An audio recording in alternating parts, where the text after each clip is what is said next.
Welcome aboard my first flight experience with Japan Airlines. Today's journey on the 787 Dreamliner takes me from Melbourne to Tokyo's Narita airport. Come along with me on this epic 10-hour journey as we check out Japan Airlines 5-star business class in detail and look at how you can upgrade your next flight to Japan.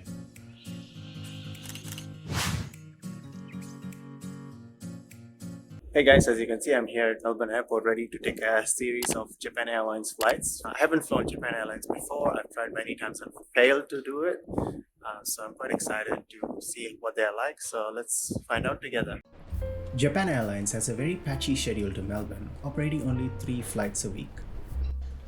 Their flight leaves at 7:20 am, which means a very early start, but also a quiet airport.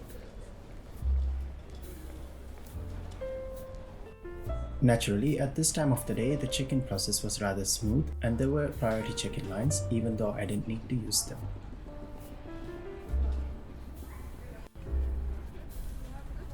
Next, it was time to hunt down the lounge for the day, which in this case was the Mahaba lounge.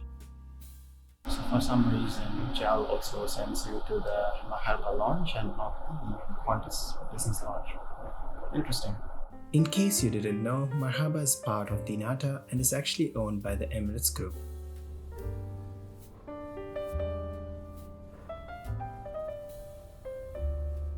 Here's a look inside the Mahaba lounge, which is a nice quiet space but nothing extraordinary.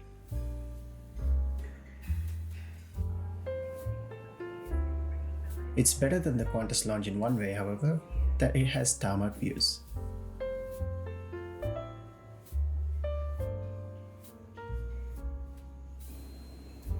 Here's a quick look at the breakfast selection of the day, although I decided to save myself for the JAL experience.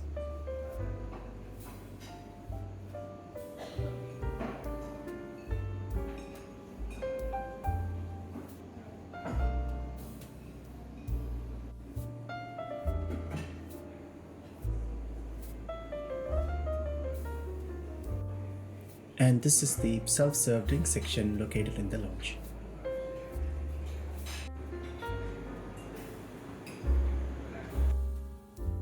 The lounge comes with other standard amenities including showers, and you can definitely see some similarity to Emirates lounges here.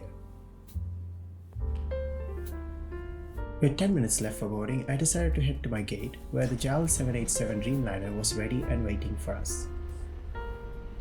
I was supposed to fly JAL in 2020, but we all know what happened in 2020, so let's not talk about that. In any case, I was so happy to put aside all those missed chances and fly JAL for the first time.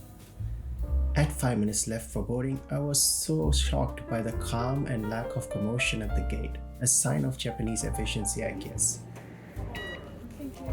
Today's flight is operated by a 9-year-old Boeing 787-8. JAL has a total of 24 of these in their fleet. The international version is a 2-class product with 30 seats in business class and 156 in economy.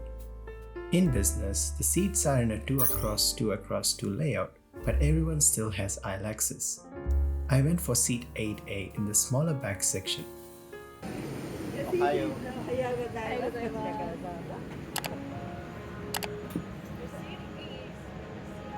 This one? Immediately upon boarding, it was striking to me just how new this plane felt despite its age. JAL uses the Apex suites on their 787s, which offer an entry path to the window seats. As a result of this, the window seats had plenty of privacy, especially when the retractable privacy divider was used. Waiting for me at the seat were all the standards including the pillow, the blanket, the amenity kit, the headphones, and the water bottle. Unique to Japan Airlines was the cardigan hire service, which lets you borrow one for the duration of the flight. There was a small booklet with information about the seat and an Inflight magazine.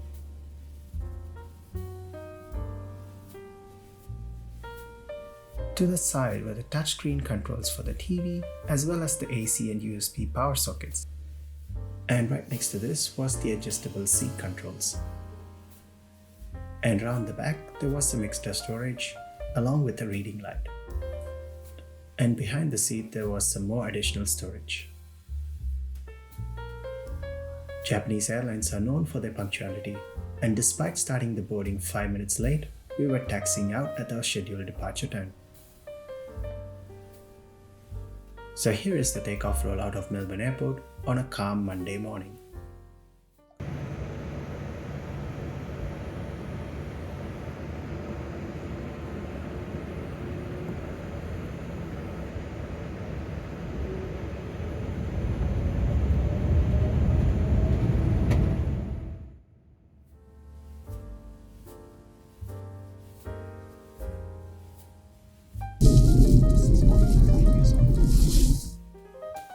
After takeoff, it was time to try out the fashionable JAL cardigan. This was really comfortable.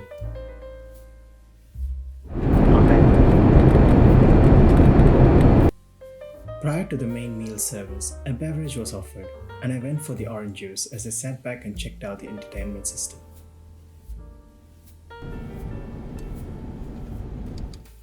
The movie selection was quite basic, and the touchscreen remote wasn't very responsive.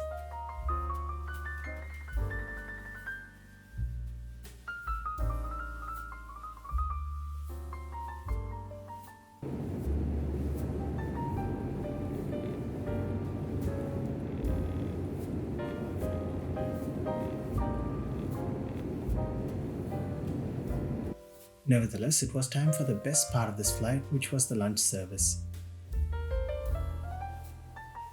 This was the menu provided for the day, which included the drinks list.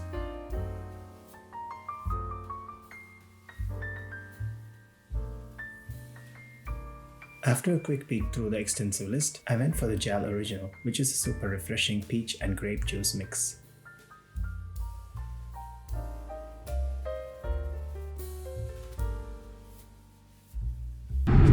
Serve the lunch.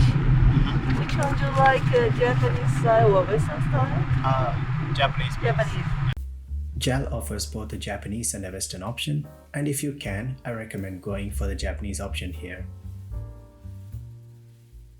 The Japanese or it is a dal and chicken and potato. This bento has to be one of the most beautifully presented meals on a plane.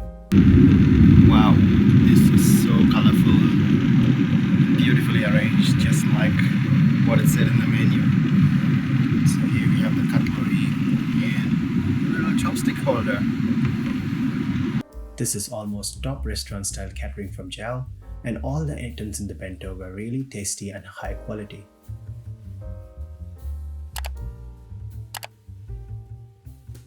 This was followed by the Itadakimasu. So now it's time for the main course, and we've got the salmon with rice, mushroom, and some miso soup, some pickles. Bon appetit! Once again, this is another high quality meal presentation from JAL, and the food was equally excellent. That was a really high quality meal, and as you can see, I didn't leave any of it behind. Throughout the meal service, the crew were really attentive and kept coming back to check on my food.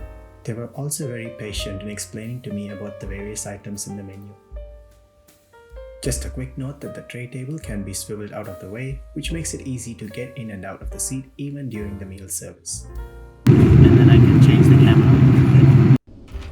Next, it was time to check out the lavatory, which, as you guessed it, was Japanese style, with all the bells and whistles. And these were some of the additional amenities found inside the lab. With the poor in-flight entertainment selection, I decided to turn my attention to the Wi-Fi, which is thankfully offered on this flight. While this is not a free service, it's not too badly priced, and actually the plans can be used across another connecting flight within the time duration. Next, it was time to check out the amenity kit, which was from a Parisian brand, Maison Kitsune. While it wasn't overflowing its stuff, it had all the basics that you would need, and it came in a really nice bag.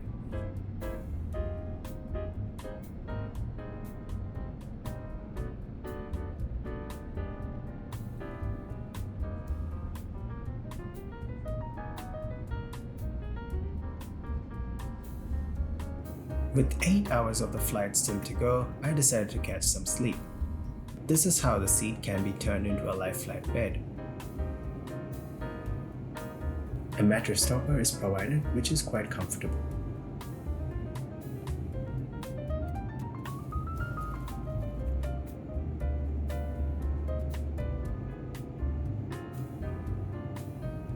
Despite all this, I struggled to catch much sleep thanks to the electronic windows on these 787s.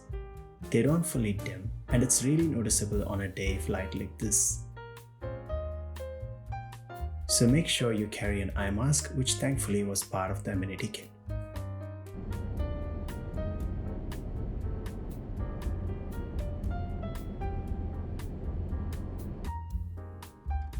Two hours before landing, the second meal service started. So for our second meal, here we have the chicken teriyaki served with some miso soup and some ice cream and spinach by the side. And you can see the clear trend here. JAL does really good meals in business class, and you'll be impressed by the food options here. Not long after that, this flight was sadly coming to an end. To recap, JAL Business Class offers one of the best hard products in the sky with the Sky Suite. The seat offers a lot of privacy and comfort. The meal service on JAL is simply the best presentation of meals I've ever seen on a plane, and the quality of the food is simply amazing. The disappointing part of the whole flight is probably the average in-flight entertainment system, but this is easily taken care of by the excellence of everything else, including the in-flight service from the crew. While JAL may not be rated as the best business class right now, we can see how they are definitely one of the top contenders.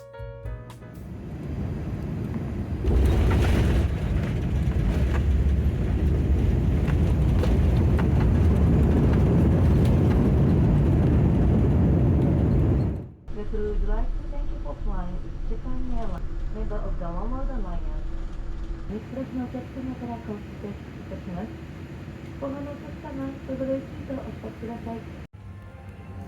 ありがとうございます。こんばんは。 Okay, so that's the first flight done. So Melbourne to Tokyo in Japan Airlines Business Class. So now it's time to try them in premium economy on our next flight. See you there. JAL provides customers with an opportunity to bid for an upgrade. And on this flight with no premium economy, I offered the minimum bid plus $10.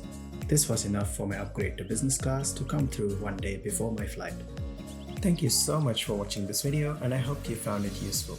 If you did, please leave it a like and subscribe to our channel, and make sure to check out our other flight experience videos in this playlist.